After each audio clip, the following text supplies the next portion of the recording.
ភាពកន្លែងណាក៏ស្អាតដែរនេះនិយាយលេងចឹងណាទេសភាពកន្លែងណាក៏ស្អាតដែរមើលដល់បងប្អូនមើលនេះ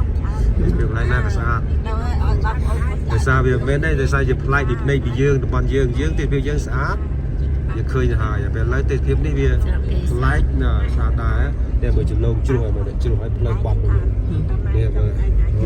ហើយផ្លូវក៏ជាទៀតណាអូនេះបងប្អូនមើលនេះ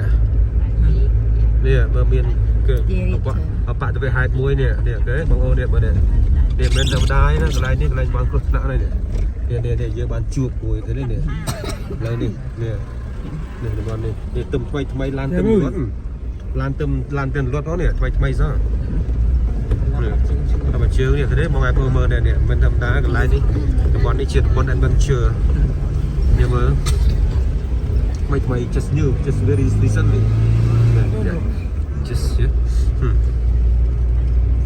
mình như thế này nè bọn đi bọn chẳng vậy bạn khơi mùi nhá đấy ba trường rồi như một bênตึกkì bênตึกhồ về này bọn về đi nào lời cách công lời chuyện đó cách công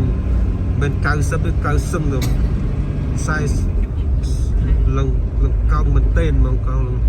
hai cái bạn lươn rồi bạn lươn nữa nào